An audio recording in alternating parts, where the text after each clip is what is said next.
to hit the let's go live button, please. Fantastic. Thank you so much, Zoe. Look, welcome back to our morning.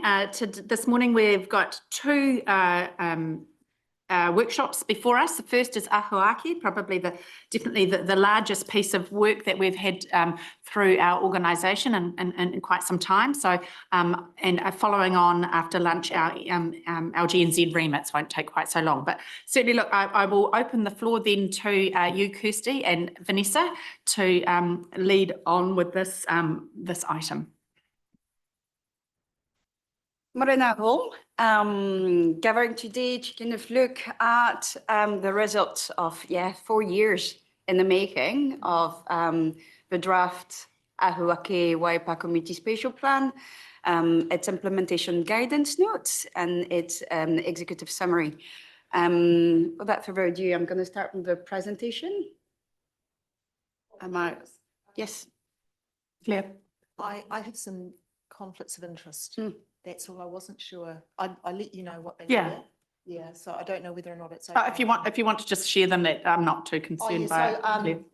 Taed Taiao, has a prominent place in the environment stream, and so I chair one of the groups with that, and I've been intimately involved with the project right from the start.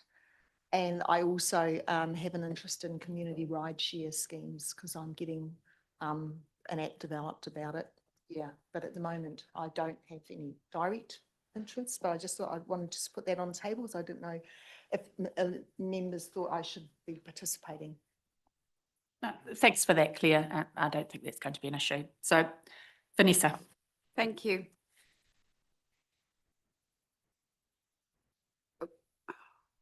Okay, the purpose of the workshop today is really to provide you first with an opportunity on the draft document, and this will be, progressed further along. We're intending to go on to SCP over the next few months. So today is really the opportunity to kind of provide some feedback on the content as well, and to be able to kind of discuss some items as a group. At times, this has been kind of developed probably within the project team leading that piece of work, and therefore to have actually elected members providing a bit of feedback as a group is also very important there. And yes, the focus of today is really to look at those incomplete or contentious pieces or items within the documents. So I thought that we'll go through a quick recap on how these documents were progressed. You would recall that last year we had our first partners workshop on the 12th of September last year, a couple of years ago now, actually. First partners workshop with Mana Whenua, GMA, Ziwe representatives. That's really what led the future scenario for the interim draft plan, which we went to consultation during the entire year. Last year of 2023, first in roadshow when we actually visited 11 places around the district to bring this item to the committee for the first time, and after to look at a word cafe to look at some questions that had been raised during the roadshow that needed a little bit more detailing from community representatives as well. Then we went for our partners workshop in February this year, which looked at the first draft of this Waipa Community Spatial Plan of Ahuaki. That was on the back, obviously, of this long year, an intensive year of engagement. So that document was produced, then returned to the partners workshop in February this year. I will go through what has changed since then in the next slide. And obviously, we're here today to look at your feedback, and we will further along with a consultation with the wider community again. So what has changed since February last year? Obviously, as we all know, some back and forth with a long-term plan and the enhanced annual plan approach. We had to align at times our program of work with Ahuake within those two strategic projects. So it was a bit of back and forth with the approach on the special consultative process. We obviously landed with a combined SCP with the strategy and the implementation being provided to the committee for a formal consultation. There were multiple rounds of technical reviews, some who hadn't been addressed at the time of a partners workshop because they had actually started in early February. So we had an independent reviewer in the presence of Ian Munro. We had our internal working group as well, which are the key activity managers in councils. We looked at items such as transport, park and public facilities, heritage, the district planning growth as well team. We looked at the realistic or the consenting approach to Ahuake as well from a district plan perspective, and obviously the core technical team, the Ahuake project team as well, looking at inputting into those documents as well. As I just mentioned, we progressed the draft plan on itself and the multiple maps that it actually includes. Obviously, I think that's a good time to kind of note that Ahuake is a spatial plan and therefore will be digitalized at some point. It is not intended to be a piece of paper document. It's something which it's a living document, which will be dated as data sets are actually provided and updated as well. We also developed the implementation plan guidance note as well. That was a piece of document that we had alluded to back in February, but we didn't have time to workshop at the partners workshop there. And we obviously developed an executive summary, which is the concise version of the plan and the guidance note into a 20+ page. Since then as well, we also had a round of Hui and Zui, and that was actually last week, with Mana Whenua and iwi representative. On the back of that, I think I'm very pleased to say that we have been approached with some tweaks to kind of be made, really minor tweaks, but the overall workshop was actually to provide a significant support to the content of Ahuake and how the partnership approach had been developed through the project as well. So a very positive outcome from our Mana Whenua iwi Hui, which took place last Friday as well. Yeah. A little bit about today. So we had provided about a couple weeks ago maybe, with 3 package of documents. So the executive summary, the draft Ahuake Waipa Committee Spatial Plan, a package of maps as well. That was issued because of the resolution of those maps within the main document as well. So that provided with a better level of detail there, and the draft implementation plan guidance note. The proposed approach for today, due to time constraint, will be to actually look at the main document, which is the Ahuake draft plan, and really focus on the discussion on this particular document there. Then we'll be looking at the implementation plan as well, the guidance note, and as a final review, the executive summary. The intent is to look at each section, part by part, and then to pause when you decide that there is actually a discussion to occur or to be taken place. Okay.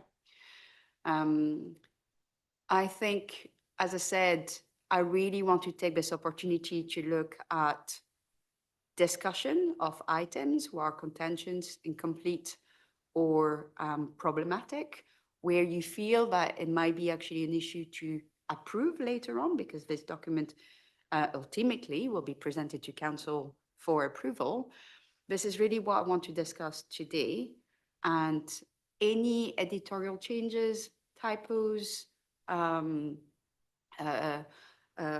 know, misnames or things like that can be provided to us via the Word document that had been provided earlier on. So it's really about, we can acknowledge some typos, that's not an issue, but if we can really try to focus the next 45 minutes on having a group discussions, so I can actually get away with a bit of a consensus on the changes that needs to be made, that would be fantastic. A little bit about the context of the discussion as well, that might actually feed into the type of comments that you have or suggestion that you may want to provide. Remember that this is a living document that will actually have regular monitoring and update points. This document is not intended to not be changed for the next 30 years. We will be looking at updating it with an alignment of cycle with the long-term plans as well. It's a document which is intended to weather the central government changes and the policy changes as well at times. And again, this will feed in the different kind of updates. I just want to make sure that this is not something which is stuck in time. It will be a living document, and therefore we'll go through different kind of changes as well. It's an evidence-based document as well, which is very much linked to a lot of data set from Infometrics or from spatial data that we have gathered over the last few years. So they're not just aspirational comments, they are really much evidence-based comments. And also, this document is possibly an inventory of what the present situation is.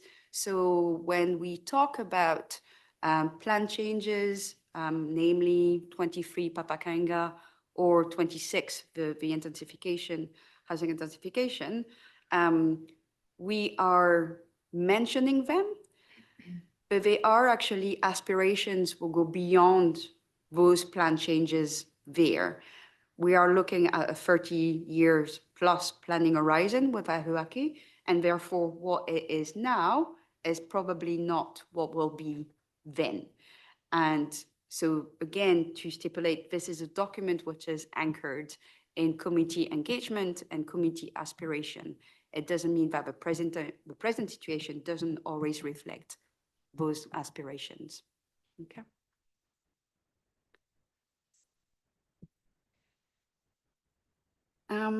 Yeah, so we can start on the discussion with the, yes, sure. Just to get this difference between editorial comment and substantive comment. Yes. Because a number of the things that jarred with me are actually words that have been chosen, okay? Do you want to hear about them or do you want them in email? Absolutely, yeah. Because yeah, I think there might be a discussion what actually comes from them. Yeah. As well. Yeah, because the words that I read and I was like sort of got a problem with that word, but I don't want to grind this to a halt by debating particular words. So overrule us if we're dragging it too slow. Okay. Yep. Yeah. I agree. No, absolutely. There are a lot of wordings. Like for example, we had one. Just to give an example here, there was a bit of a consensus with not consensus. Bit of an issue with using look and feel, for example, so delivering the same look and feel over the next kind of 30 years. And then just, now it has actually changed to character and identity. So it's fine. We can discuss those type of comments and suggestions. Cool. Okay, mine are more substantive than that. Yeah. Okay. Very good then. Okay. So to start with the main document, did you want to, no? I think moving on to part A, which is the vision, outcome, and influences of a document. The first section, building connected communities, is really, so I'm just going to give a quick insight into those sections, and then I will ask if there are any particular comments that need to be made during those. The building connected communities, which is really about looking at the Manawhenua iwi partnership, what has taken place during the length of the project, providing a little bit about Maori context as well as to why those Manawhenua aspirations have appeared through the project. And then we go on to the vision and community outcomes, which were established already back in 2020 with the long-term plan at that time. So is there any comments to be made on the building connected communities section?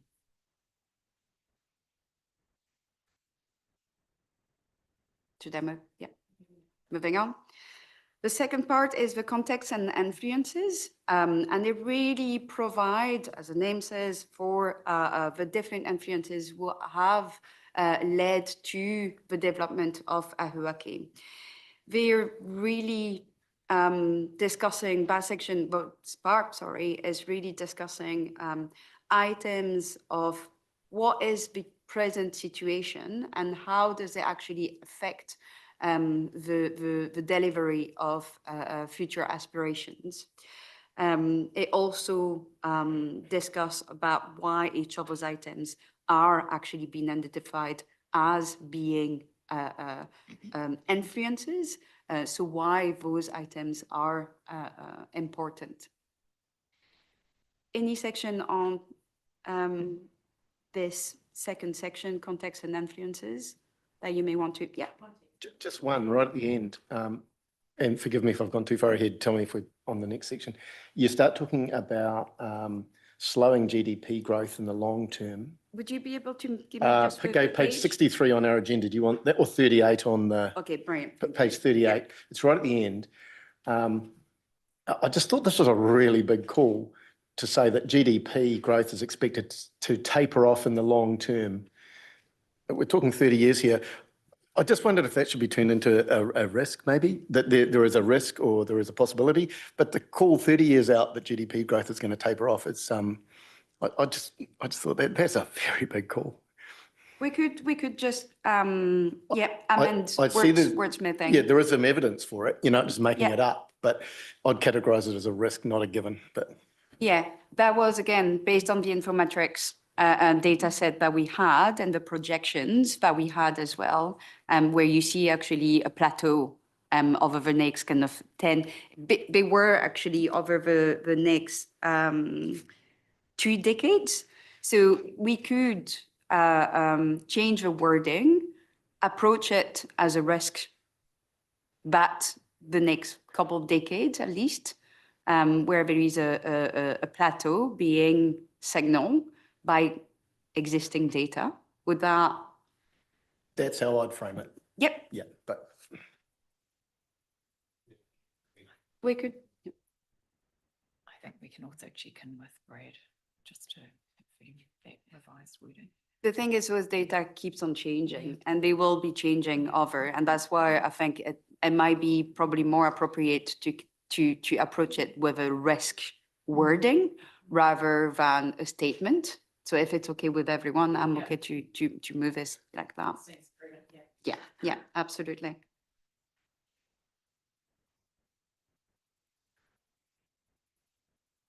Any other comments that would like to be made on that context and influence section?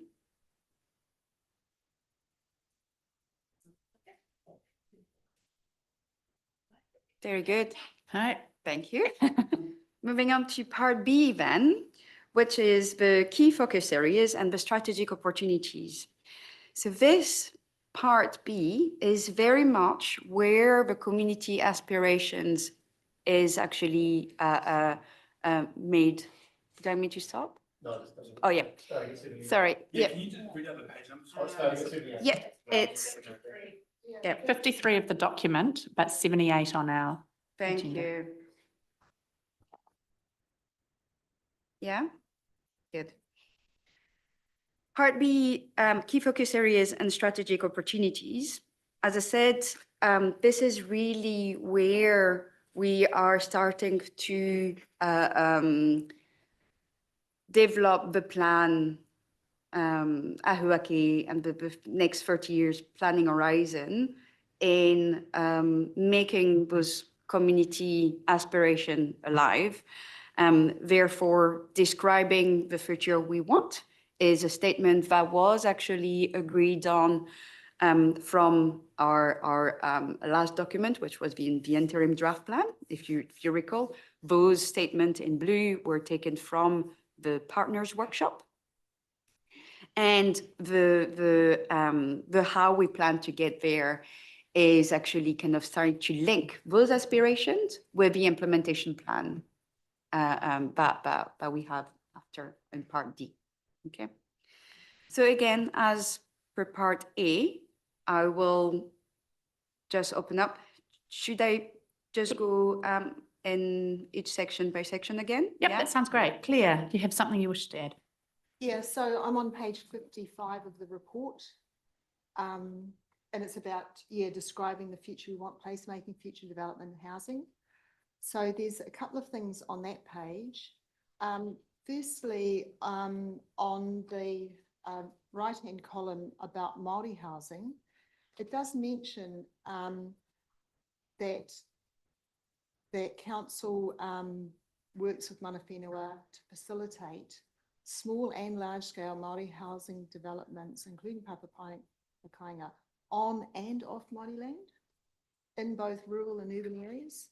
So that's different to what the plan change that we've been working on, where the discussion was around it's Māori-owned land that has got a particular status. It's not envisaged that it will be available to everyone. So while I support Māori, with their aspirations for housing, but I don't want the wrong message to be given to the rest of the community about this. Yeah, so I'm a bit concerned with the wording. And is it true that Papakainga plan change is going to cover all Māori land or even non-Māori land, and it will be available for Papakainga? Yeah. Thank you, Claire. I think that goes back to my comment earlier on, meaning the present situation is a plan change 23 and what it actually contains in it. We know that mana whenua iwi aspiration goes beyond what that plan change is delivering right now. So there is a present situation of provision and also of limitation. And that's what we're trying to outline here, is that what is provided by Plan Change 23 at the moment might not be covering what mana whenua aspiration will be over this next 30 years period. Yeah, and that was, so remember that one of our chapter was called as well Papakainga, and I think we needed to kind of go and look beyond that plan change. That's where we actually talked about Māori housing now. It's really about going beyond just that plan change there, and aligning what the real aspirations are to actually make use of Māori owned land, but also for Papakainga to actually be in the future potentially develop and have provision for development in urban settings as well. Yeah. So can you see that members of our community or sectors of our community might read this and not agree with it? Yeah. So I'm just saying there's potential there for miscommunication, that it's not that this is what's going to happen. This is an aspiration. Yeah. Would it be helpful in the language, therefore, to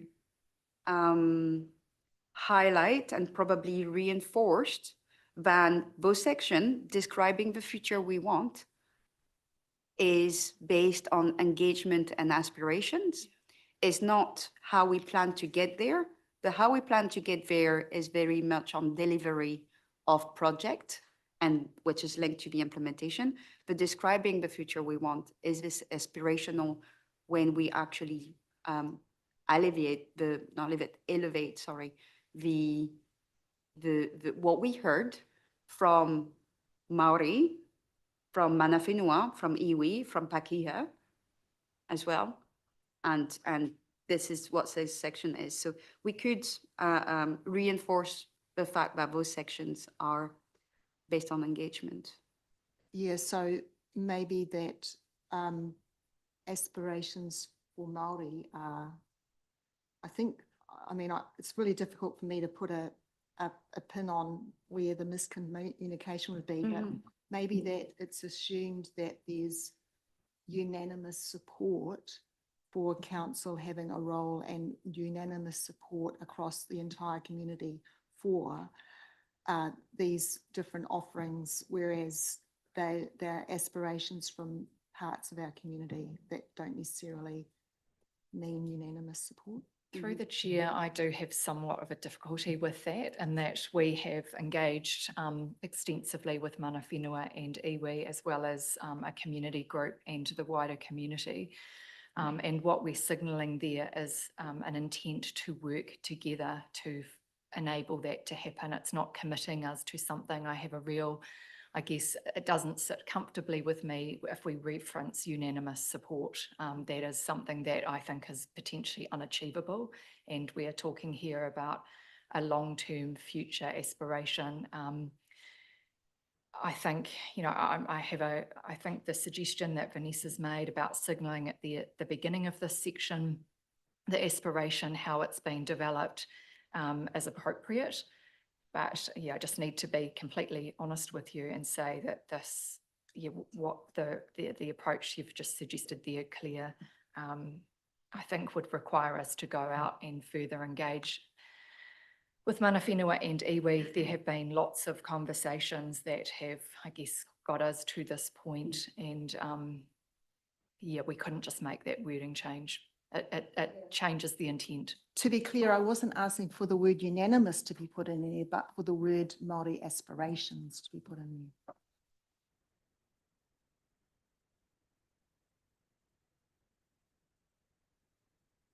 there. You're wanting to know things that are going to make it difficult for us to vote in favour of supporting us. So yeah, that's all. I'm happy to move on to another point unless others want to talk to it.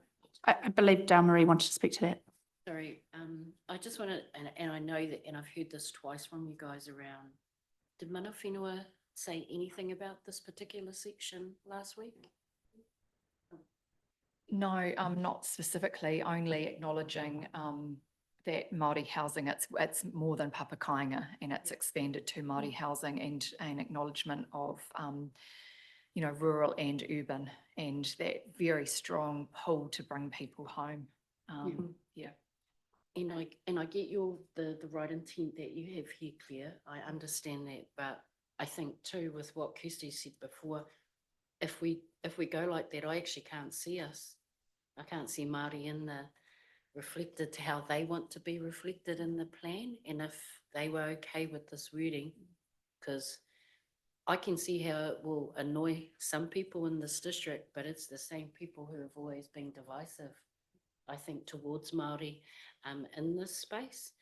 But I do acknowledge, Claire, that maybe we do need to do just something. There is something that needs in there somewhere. Hilda. Understood. Yeah. And I think that's really about reinforcing maybe how Part B was developed. And we could actually put a note ahead about Mana Whenua aspiration, looking for, you know, Mana Whenua to return to their roi, and one of their ways is being through Māori housing, and actually going beyond the limitation, the current limitation on developing Māori housing. So I could provide, and look, while I really want us to kind of look at a consensus on some topics, and we will go through a second round where the final document will be provided. This one will be provided this time with track changes. So we'll be able to kind of see, so it was too big to go with track changes there. But this one, yeah, the next round will be with track changes. So we can work on some wording there as well. Yeah.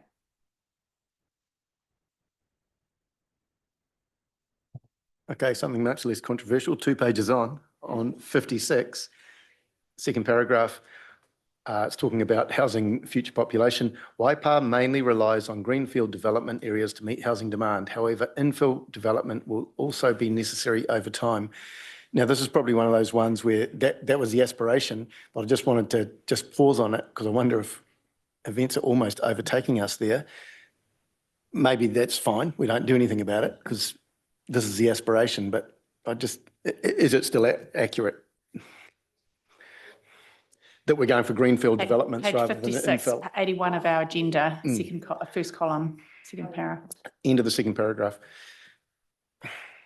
I know this is an enduring plan. We don't have to be responding to everything that's changing, but it's not an insignificant change happening right at the moment on infill. Just wondered. Good call.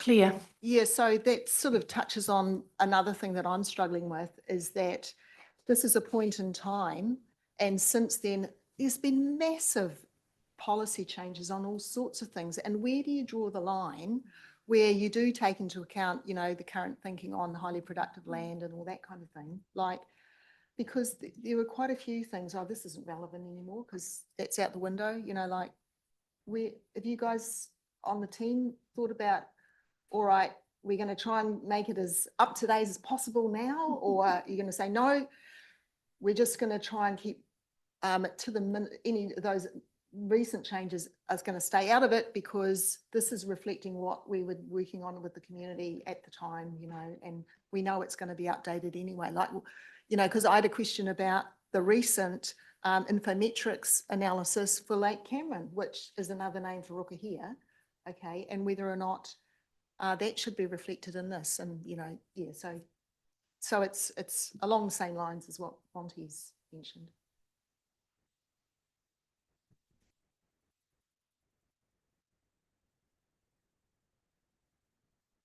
I think where the probably miscommunication here is when we talk about those green fields, we're not talking about new areas. Yeah, we're not talking about areas who haven't been identified as being future development zone. So that's probably. I mean, we've had a government announcement that any rural land that's bordering urban areas is open to development. Liz, did you want something to add there? And then Andrew. Look, I don't have an answer to this, and it's along the same flavour as what Claire has said. But the minute you put out a document, a month later, it's already outdated in this fast-moving environment, and I don't know how to fix it. But when I was reading through this, anytime I saw the word 2022 or 2023, I was cringing because it just feels like it's outdated, and our community are going to be reading this thinking, "Gosh." And I look back at the World Cafe, that was a year ago. A lot's changed in a year.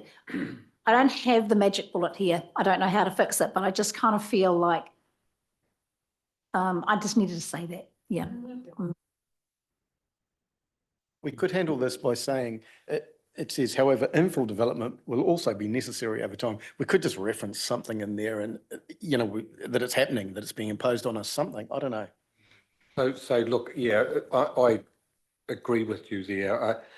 I think actually the bulk of our development, new housing, will come from subdivisions that have already been identified. There's going to be some changes to that over the years, but you could just change that to, I don't know, somehow be a bit more encouraging about infill happening. Just, you know. Encouraging? Well, I mean, I would like to see well-planned infill happening in our towns, but you know, the reality is the bulk of our new housing is going to be in new subdivisions.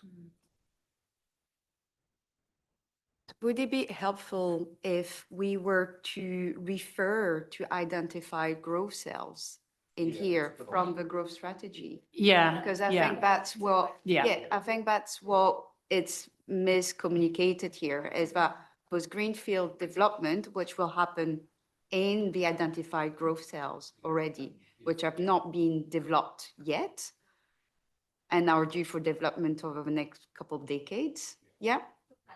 Yeah, I think that's a really good clarification of what that greenfield development Okay. areas are. That's fine.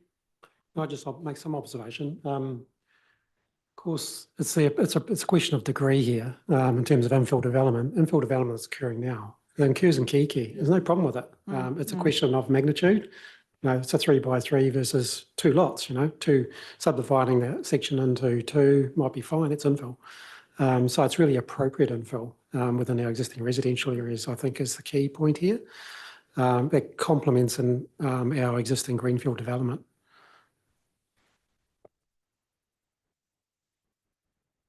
Roger. Yeah, I mean, I think it's a very, very difficult question for us to sit here. If you think back and think about lifestyle and community expectation 30 years ago, what was it? And what was their future vision? And I think if we're looking 30 years ahead, you know, those expectations, those aspirations could well change, and their requirements for whatever density of housing, whatever form of housing, whatever form of will change. And it's bound to change over time. So it's very difficult to try and capture that in our current viewpoint. So I actually don't have a problem too much with the wording that's in there. Clear. Yeah, I mean, I'm struggling because not that it would stop me from adopting it, but we've just had the MDRE stuff, you know, put to us, and we're probably going to agree to adopt that next week or the week after. On my way to council today, there were 2 relocated houses that I saw in Parongia, and that's part of the MDRS thing where you can just relocate houses on your section and you don't have to talk to anyone else about it. And it's hardly well planned, certainly at a higher level. And I just feel that we're just going to see more and more of that. And it's not, I mean, to create a plan, these are our aspirations and that, but in fact, we don't have the tools to control relocated properties, you know, all dwellings. We don't have the tools to do that. Yeah, so in a way, it shows that this was developed in a regulatory environment that has now changed. Yeah. And will change again. Isn't the point of this, I understand what you're saying, but isn't the point of this that this is a 30-year plan, and although there might be blips and blobs and Wellington may change and not, and then it will again, and they'll come out with another suite of things, we've still got our eyes on the prize, on the horizon, right? The 30-year, and I guess it's kind of like looking at a graph, right? There might be peaks and troughs, but generally we're looking at a general trend, a place that aspirationally we want to end up in, irrespective of the you know, who's in Wellington, what's coming out, you know, cost of living crises, you know, interest rates, inflation, all of these things. I guess ultimately it's a longitudinal vision, right? So it would be somewhat short-sighted to sort of be a little bit derailed by more recent events, appreciating that, yeah, this is dated as we sit now, but this is a long-standing look at the horizon document. Would that be a fair way of trying to navigate through the chunky bits of change that we see at our feet at every turn through the document?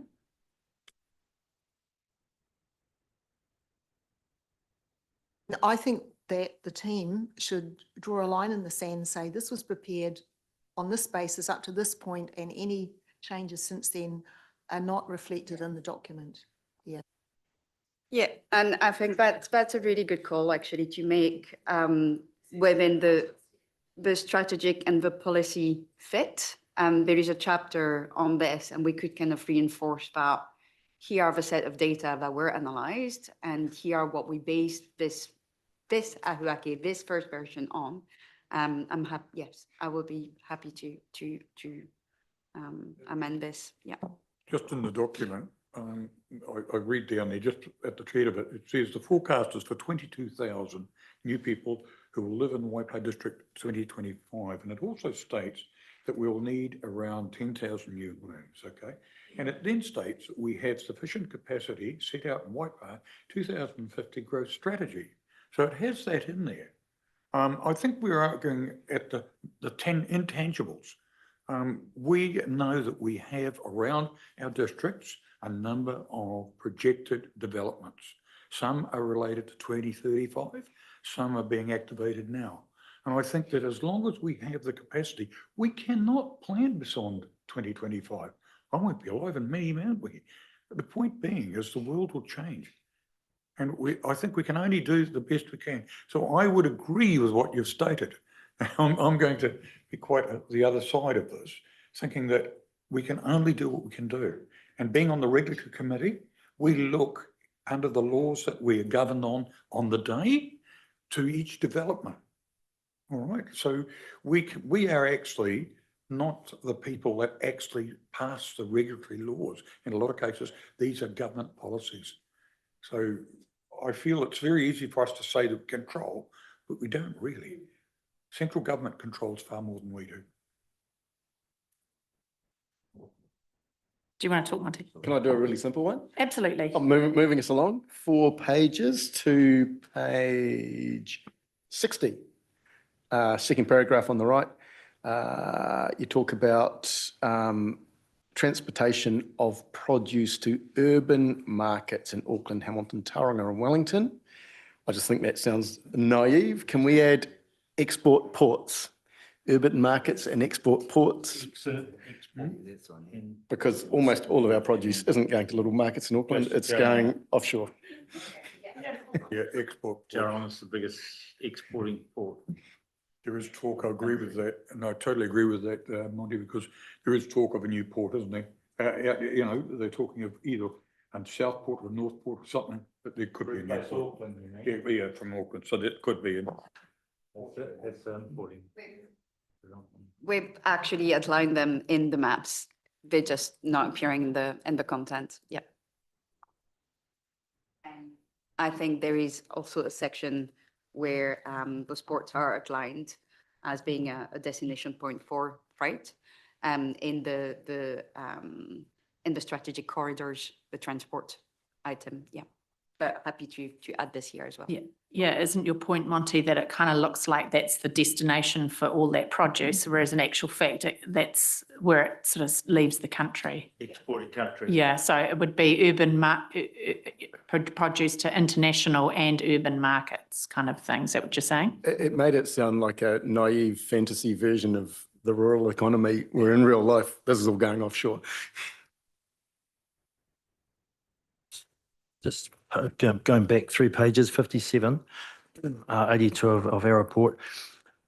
The top there, mana whenua and iwi have expressed interest in rural and urban forms of papakaina and have noted that there should be no planning limitations to provide papakaina whether a marae is located nearby or not. Does that fit in with anyone else doing a sort of development? Because it's not just the housing, it's the whole site. And it seems, I mean, I know it's been asked for or expressed, it's not a gimme, but how does that fit in with current planning rules? With the plan change 23, with what is currently being developed? Yeah, is that what Joe Public can do? In terms of that there's no planning limitations? I think what we talk here about is about inappropriate constraints, which have not been defined yet. Right. This is not the role of Haruaki to define those things. They are going through, they need to go through a statutory kind of process. I understand that is not currently what is provided for. I think what we're trying to signal here is that Maori-owned land or the marae development zone might not always be accurate because, not always, because of marae being a consequence of Papakanga and not the other way around.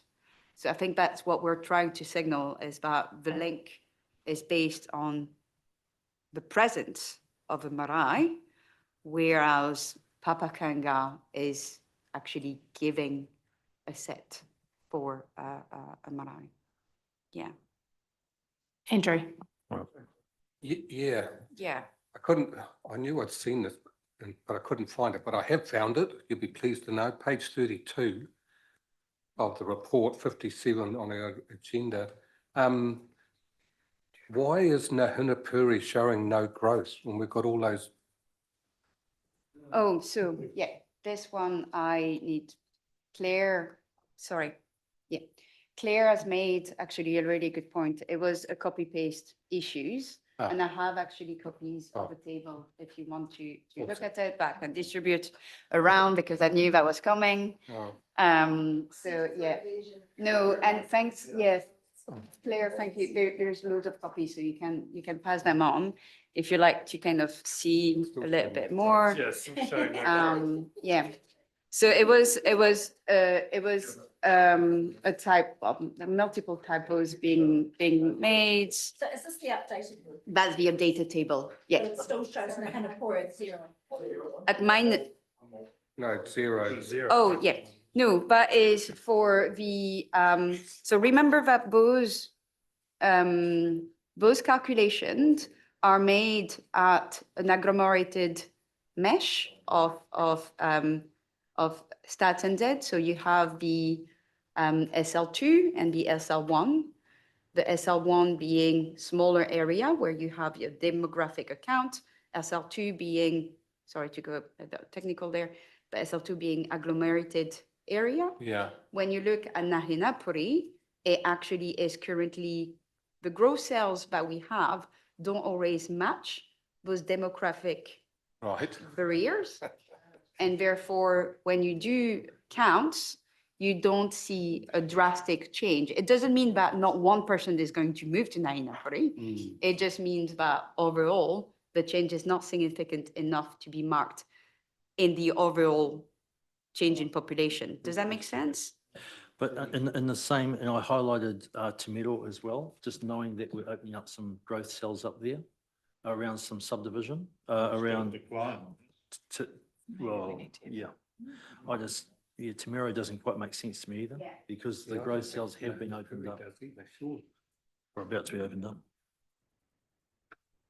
Not over 30 years. Those one were provided by our in-house demographer, who has actually kind of reviewed the data set quite a few times. Maybe it is to be a little bit more clear about how those calculated. We can't really change those numbers. They are what they are. They are projections from Stats and Z. Yeah. And remember, that is like the way that we've allocated those numbers across the district. So those details are not to the Stat and Z level. They are, if you like, a calculation of our growth cells layered with the Stat and Z layers. And it gets quite difficult because we're not matching those boundaries exactly. So in certain growth cells, Stats and Z will have an urban area and a rural area, which will actually match one growth cells for us. Does that make sense? But that's where the confusion is. But I understand that we probably need to be a little bit clearer on the footnote here to express how those ones were provided. Yeah, because the guys behind the Nahinapuri growth cells are going to look at that and think, what drugs are you on? Yes. But I get what you're saying, and if we start tinkering around with each individual place, you destroy the integrity of the data you're using. That's right. So it's a bit of a. It's really about the allocation of the overall number that we get from Sat and Z and allocating them. We know what is for Cambridge. We know for Tiaramatu We know for Kihi and sometimes for the larger like Pirongia, but when you go to a For the little- certain level yeah. within our rural villages or smaller villages, it gets actually quite difficult to pinpoint those, and those will need to be updated. So I suppose this piece of work leads to the update of a growth strategy where really the detail kind of start really being brought to light with the level of housing demand and the level of capacity for those areas to be developed. Yeah. So yeah. Well, just on that, like, yeah, it'd be great if you could sort of make that link to the revision of the growth strategy, because I Yes. think, yeah, that those smaller communities, you know, which, you know, I'm intimately connected with, that, yeah, they'll say, you know, you've got it wrong, but if there's an explanation, but we're going to be doing a, you know, an in-depth analysis of for demand at the time that we do the growth strategy review, and that'll cover things. I think they'll be happy with that. No problem. Can I just come back? Sorry. Oh, just quickly come back to Mike's original question about Papakainga. Just point out that there is no significant barriers for Papakainga in our existing Morai development areas, but for areas outside of that, like the Wesley Road, Papakainga, they have to go through resource consent processes. So those are the planning barriers, I guess, that was concerned. And when Mana Whenua and iwi expressed an interest for us to have a look at that, that's where we're being proactive and looking at that through the Papakainga plan change. So that's yet, you know, coming before you. So I don't have too many problems with what's being expressed in that area. But yeah, so that's looking at the barriers through the plan change process. For you, Madam Chair, I was just going to check timing. I understand we're due to finish this session at 1:45, and we've still got quite a bit to work through. So it was just, I guess, seeking clarification as to whether there's any flexibility in terms of timing, or should we, how we might progress forward. I have here on my schedule that we have lunch break duration to remain 45 minutes. I'm sure we don't need 45 minutes for a lunch break, do we? No, I'm happy to keep tuning through this. Is dinner, I haven't seen his lunch come. Yeah. It has. Oh, Marcus. So Vanessa, is now an opportune place to pull put a line under it now and go for lunch, or do you want to close off a section before we go for lunch? What time are you intending Well, to? lunch is here. Oh, yeah. And we were supposed to have 45 minutes for lunch, but I suspect we should come back. Yeah, in half an hour. 20 minutes, say. Can we do it in 20? I mean, yeah, 20 minutes is fine. I'm just mindful that the LGNZ remit matter is supposed to start at 1, which it obviously won't be. But we don't have any externals. So I'm comfortable with breaking now for 20 minutes for lunch, coming back and trying to turn up the gears a bit when we recommence over the Ahuaki paper. Is that all right?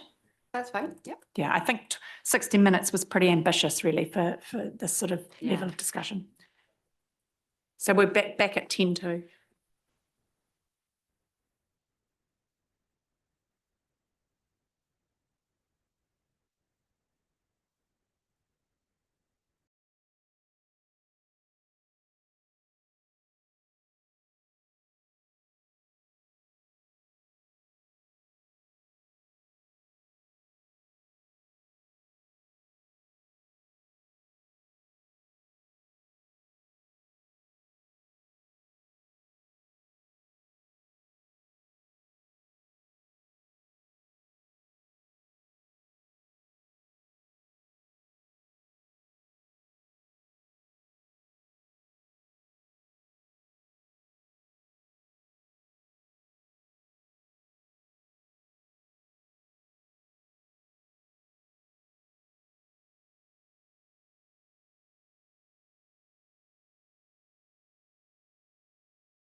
Chloe, when you're ready. Fabulous, thank you. Welcome back, everybody. We'll pick up where we left off in terms of going through our papers in connection with Ahuaki. I anticipate it shouldn't be a whole lot more discussion, but let's keep it moving according to our schedule. So I will pass over to you, Vanessa, back to your presentation.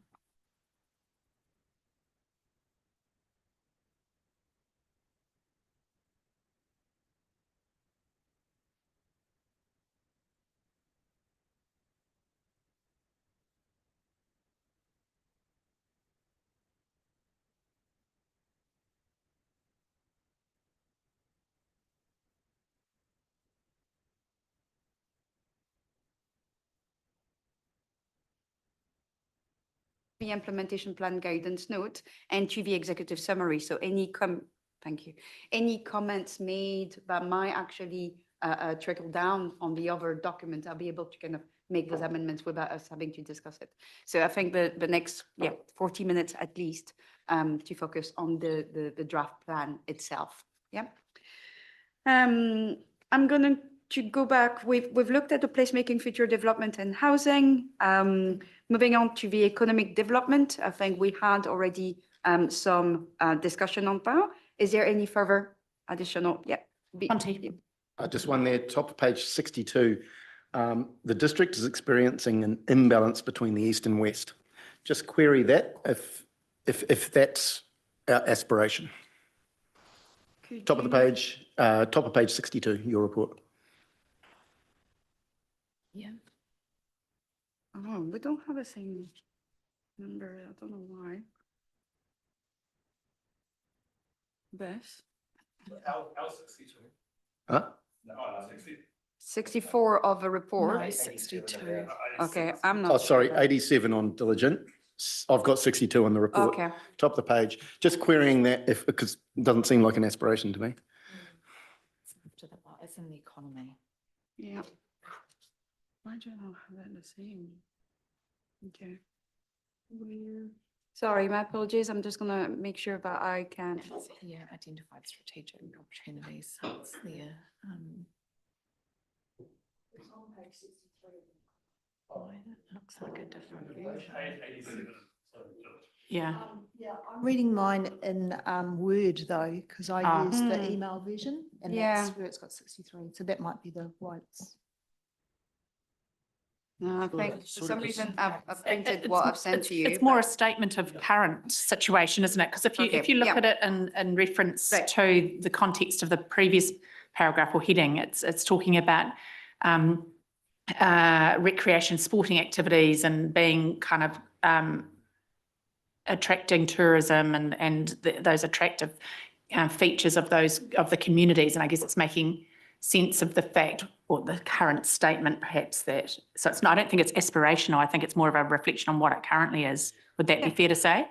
Yep. Sorry, yeah, the district is experiencing an imbalance between east and west. The eastern side has a strong, yes, that's a present, well, that's a situational statement. Yes. Yeah. So would you maybe just make that clear because, you know, under economic development, it's describing the future we want. That was all. Yeah. Yeah, no. I can add this currently ahead of a sentence. Well, we could just keep that wording and say, but our aspiration is to see more balance. Correct. Yeah, set more balance.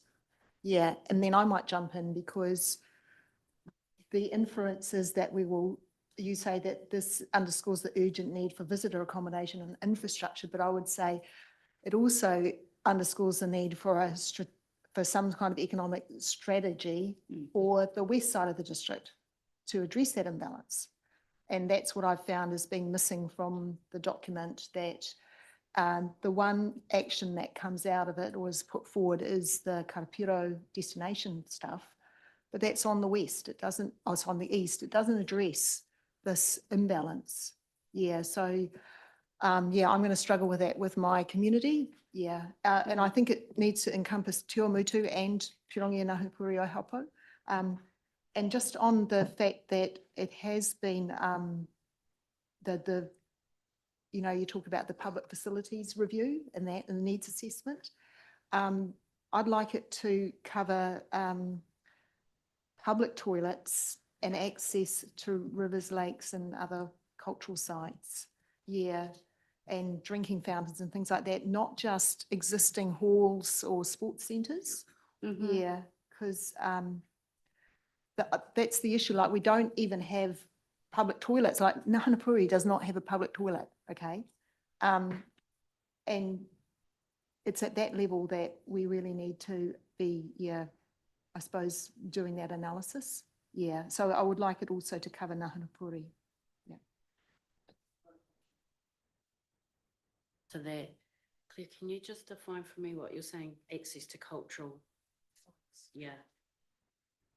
Yeah, so this is in the statement about looking at the district and the fact that the East has, I suppose, infrastructure in place, that it's got public toilets and boat ramps and relative, I suppose, ease of a number of cultural sites. In the West, we don't even have some of that stuff in place. I wasn't thinking of a particular cultural site, although in Pirongia, we've got Mātakitaki Pā site, which is a former driveway that is part of a grazed block that goes down to the river. It'd be great to have that with a formed path and mowed, you know, stuff like that. Yeah, because at the moment, I do tell people, go down there, there's some great installation po and things like that, but they've got to walk through, you know, yeah, a paddock, basically. Can I just respond to this?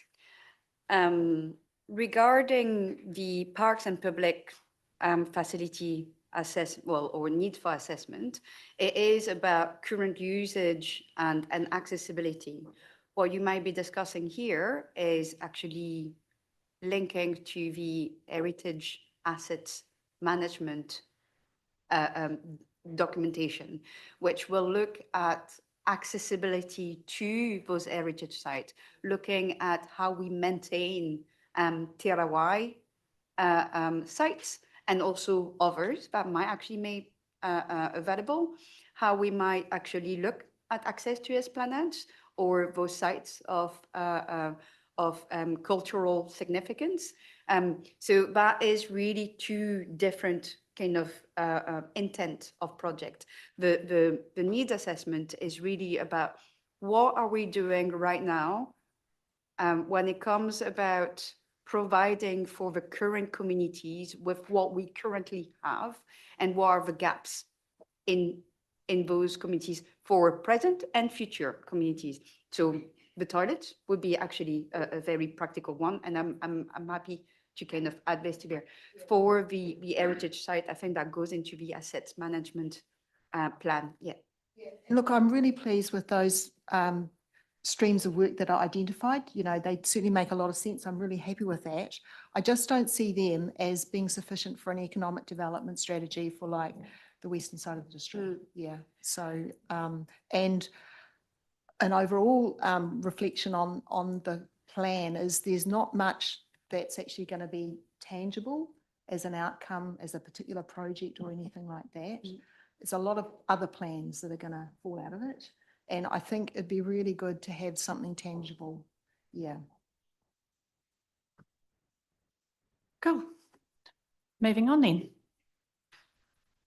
Moving on? Yep. Yep. So if there are no more comments on the economic, I'm going to move to the environment. And sorry, I'm going to be a bit pushy. Yep, pushy. Now transport. Yes. Top line, we rarely use our cars in towns or villages. I suggest On we, page. page 97 of diligence, 72 of your report, first line under transport. I suggest we tone that down to we choose to use our cars less often. Otherwise, it's got notes of the bloody 10-minute city conspiracy. Yeah, it's a fair observation, Monty. It's under transport. Oh, right. Okay. Yeah. And I have a question about the reference to Te Awamutu's Western Collector Road, because is that something that has changed? You know, like I didn't think we were going to, that designation's going to be scrapped, that the Te Awamutu Western Collector Road? Yeah, it is mentioned a couple of times and I'm not sure if it's still a current. Yes, I will need to go back to Brian on this. As I said, Brian is part of the internal working group who has reviewed that document. The Western Arterial reference had been changed to Collector Road after Brian's review. So yeah, I will go back to him and kind of get an update on this particular project. But yeah, we had changed the wording from Western Arterial to Western Collector already. Yeah. Cycleways, you repeatedly use the term prioritise local walking and cycling options when relevant and possible. I would just challenge whether relevant and possible is the right word. I'd change it.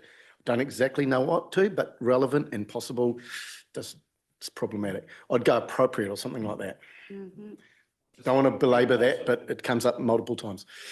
Okay. So what word were? You use the word relevant and possible with regards to multimodal. I would say appropriate and what did you say? So, something else. He said appropriate and feasible. It's just link in with transport on that. Or just to say as cycling options possible.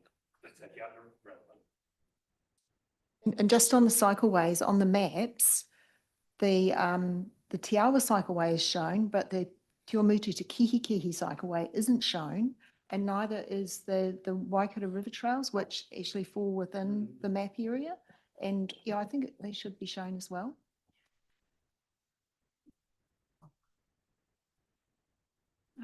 I will come back to you on this. I think it's named, but yes, it's not on the map. Is that what you? Yeah, okay.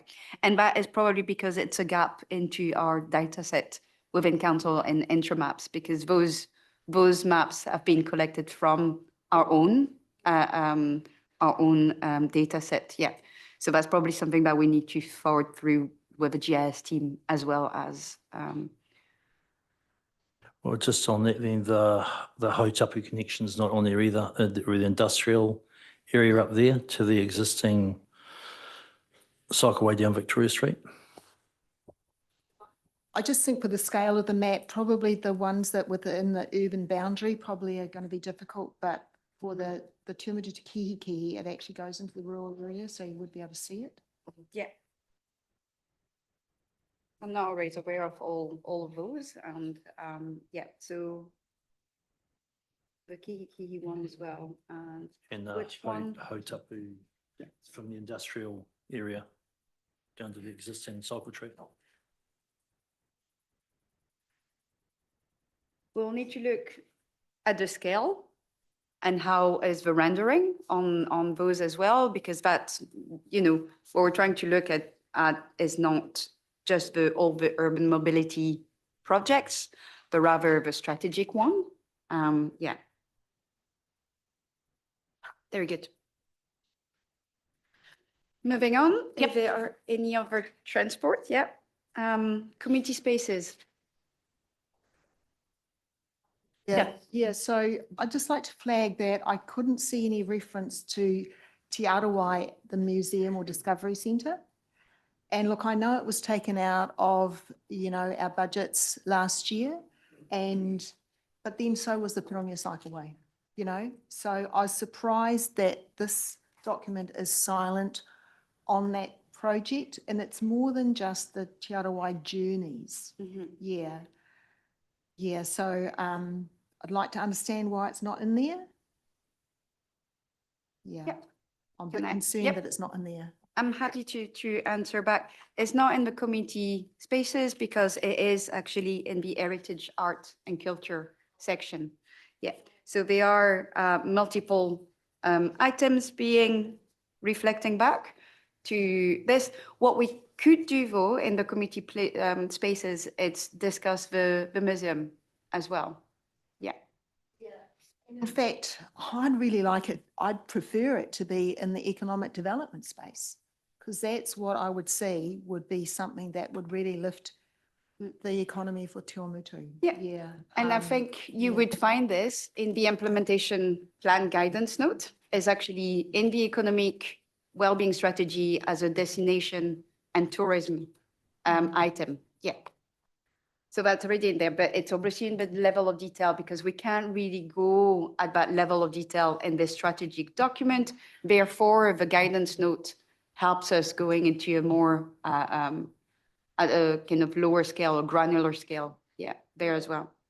So I see it in the heritage one, but it's referred to as Te Arawai Journeys, and it'd be better if it was expanded to be Discovery Centre and Journeys or something. So by not mentioning the museum side of it, you think that it's out, it's not in there. Yeah.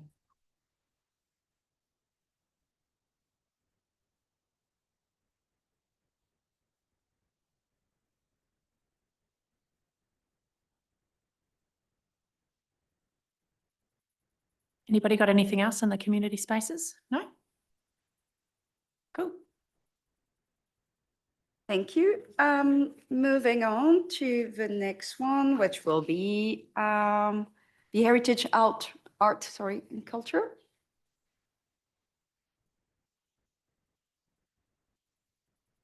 No? Okay. Anyone? Very- No? No, nothing, Monty? No? Next. This next section on the three waters, and I think that's where we need to be quite, that line in the sand needs to be quite clear. And I think we've tried to do it in that particular section about, being quite vague. Yeah. When we call about terminology, we talk about entities, we talk about next policies, but we don't tend to try to name them too much. So that is really as far as we could go with that particular section, considering the landscape. Yeah, that was a challenging section. Yeah, exactly. Absolutely. Yeah. Fantastic. We're going to move to part C, which is the priorities and places. And this part is really about trying again to elevate the engagement that we had, or at least the feedback and comments and suggestions that we actually received during the roadshow early 2023. So really trying to put a spotlight on each of those places, which originally had been identified in the 2009 and then the 2017 Waipa district growth strategy. Thank you. So we're again shining a light on all of those. Now, you would have seen that we have also gone through a kind of a type of agglomeration when we talk about those different areas. They are not representative of wards. They're not representative of any administrative boundaries. They are really kind of showing some strategic opportunities when they are collated. And that's where you kind of start having like the northwest, northeast, the centered kind of areas. Okay, so I just wanted to outline they're not administrative boundaries. They are simply strategic opportunities boundaries. Okay. I think I'm just going to open it like this instead Monty? of going. Yeah. Sorry, Vanessa, Monty has a question. I've got to challenge you on page 120 of Diligent, 95 of your report. This is talking about Cambridge, Leamington and Hautapu. Currently, the town's primary function is a retirement centre for the district. No way. Can I accept that? Don't put that out. So, yeah, challenge on that. I remember this. I've been told off a couple of times. That's here. Yeah. I think it's just the wording that when I changed it.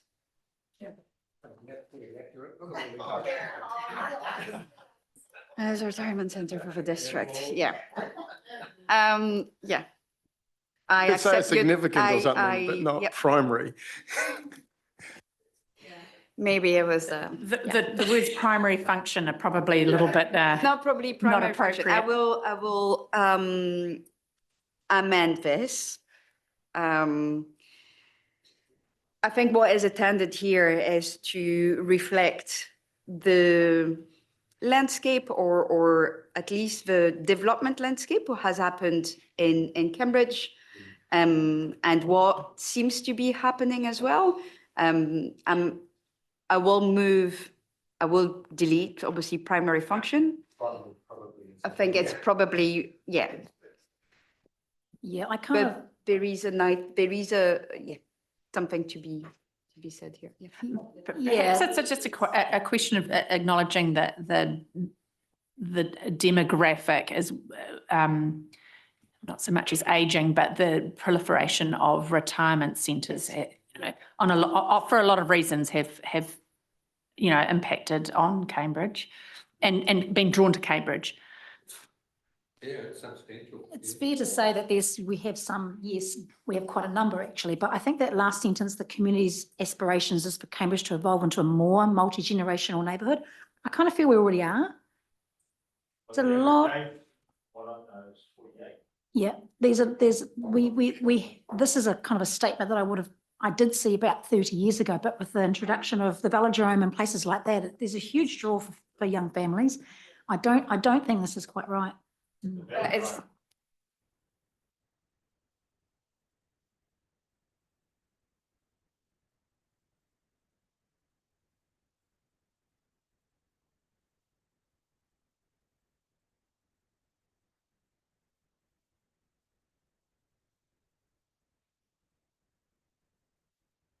I think what we heard from the community was rather than have particular areas where we had retirement villages by way of example, that you have all of that, it's all encompassed within a particular neighbourhood. So you have, young families, you might have a retirement village, you might have,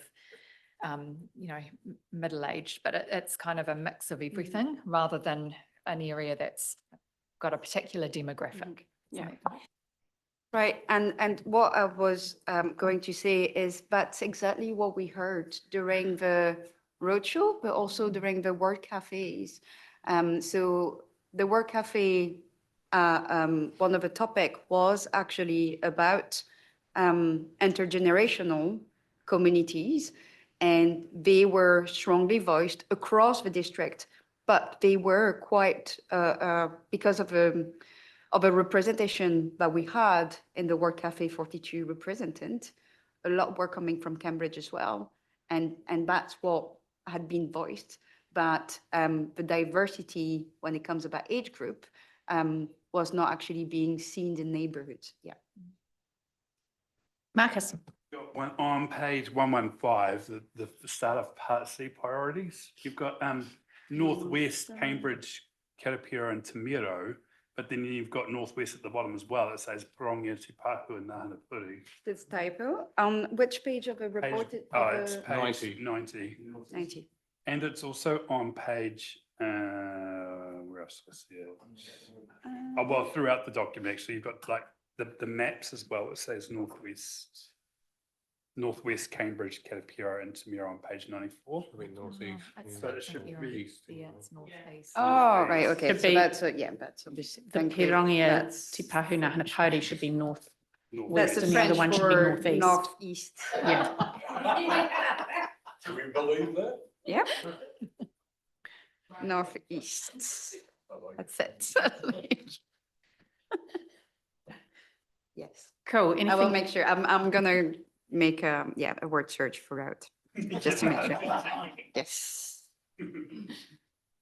Anything else in this section to raise for correction? You're fine, Monty? You're done, you're out? You've done all of yours? You've raised all of yours? Cool. No, I think we can move on. Yes.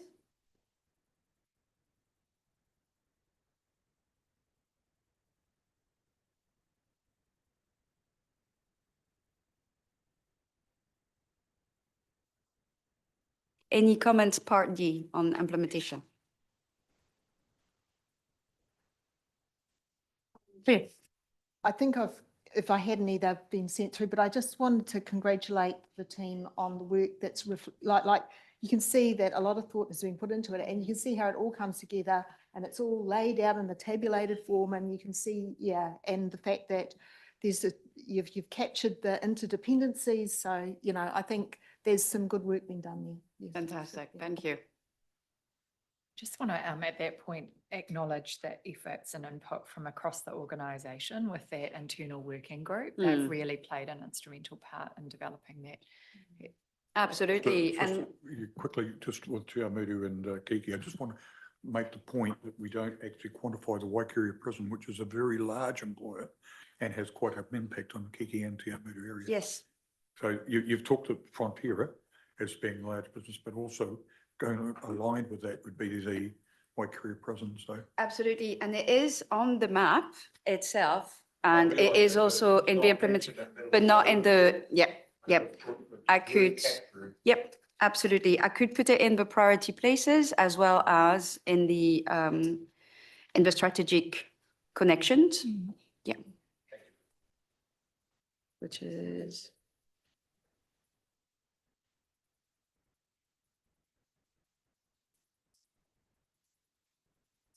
Sorry, I'm just going to make a note.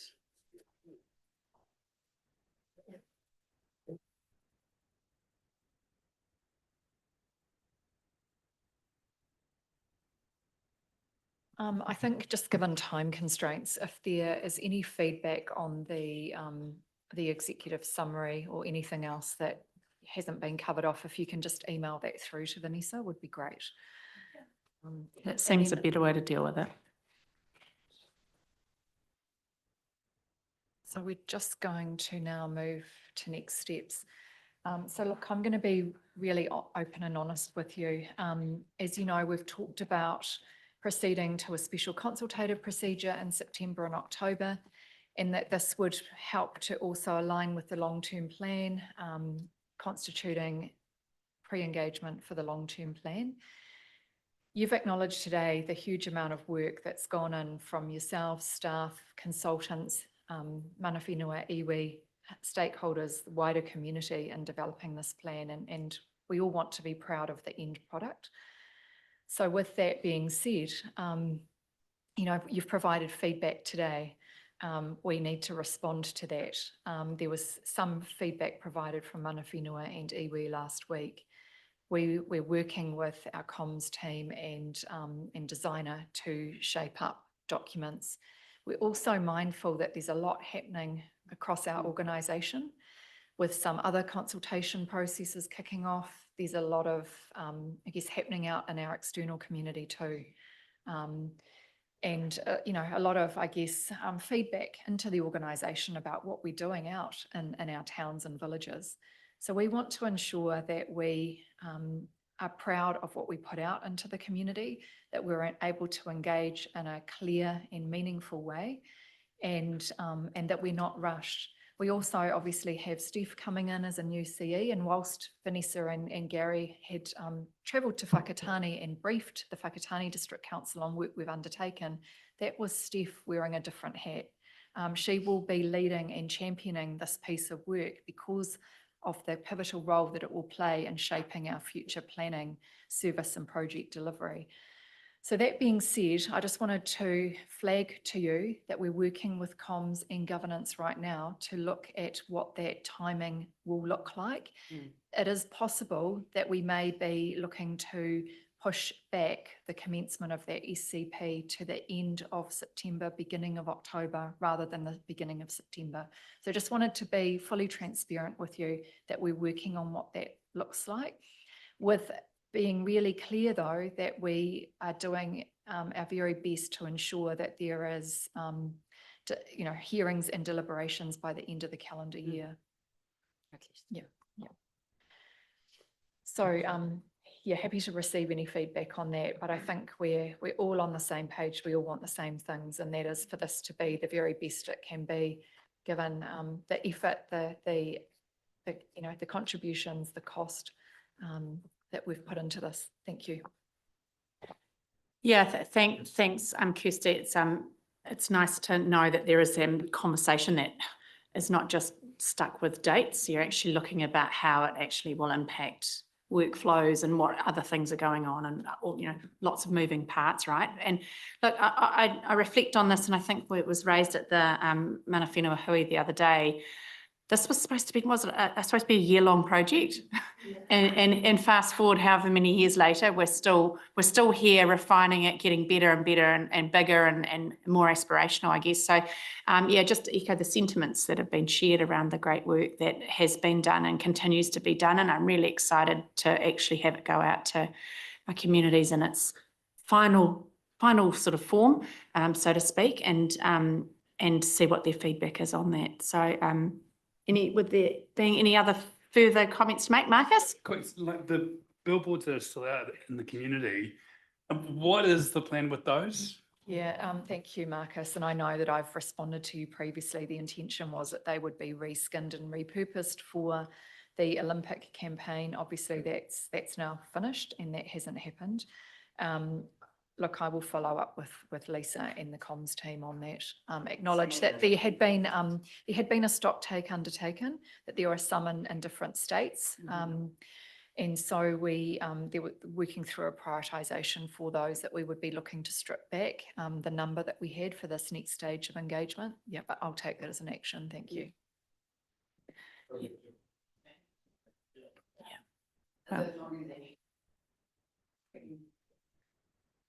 Fantastic. Okay, wonderful. Thank you very much. So that brings us to our final workshop for today.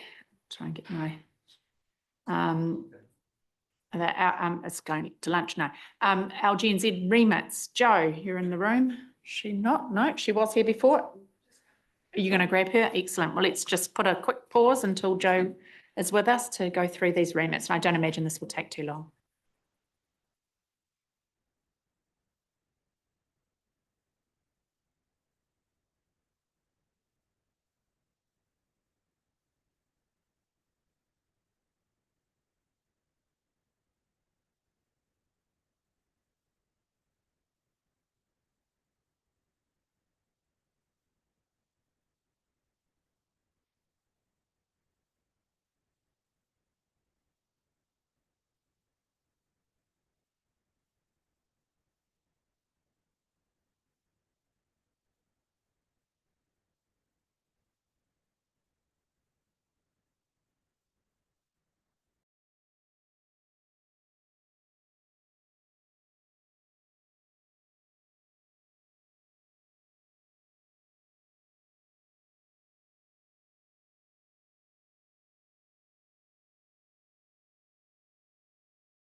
Hi, Jo. Sorry for keeping you. On your way down, there was a little bit of brief discussion, and we don't imagine this is going to take too long, but the floor is yours. Thank you. It's been a bit of a team effort with this one, with the different staff involved. So we'll just work through the table that you've got in your documentation. So the first one we've got there is our support for changes that support the provision of timely and accurate regional and sub-regional population data to councils for use in representation reviews. Recommended that we support this. I think this is something that we've had discussions on around the table as part of the representation review. So I think that one was pretty straightforward, unless anyone's got any questions. No, there's support there for that one. Next one was community service card, which we have got David Varco online there. This is something in terms of that provision, and there wasn't something necessary that would be of great use for Waipa, just in terms of the way that we operate, but in terms of, the thought was that if it, is helpful for other councils, that we should be something that we should also support to support our other. Anybody have a strong opposition to this? No, excellent, done. Next one was in relation to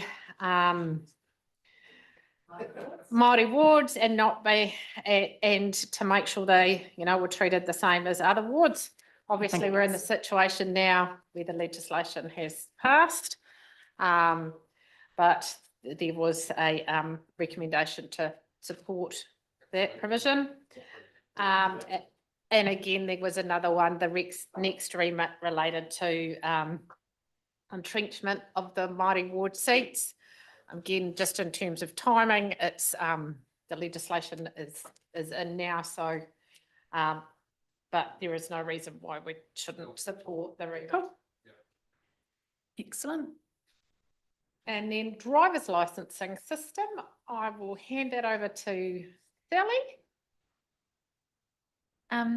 There's an explanation there, but essentially what we're saying is that we would support anything that helps our young learner drivers or young community to get driver's licensing. Blue Light is still awaiting to hear if they have funding for this year. However, we do share the same concerns around timeframes for the wait to get licenses. So our recommendation is that we support this to help our young people and those without licenses. Yeah, 100%. Lots of nodding heads. Everybody's up on that one.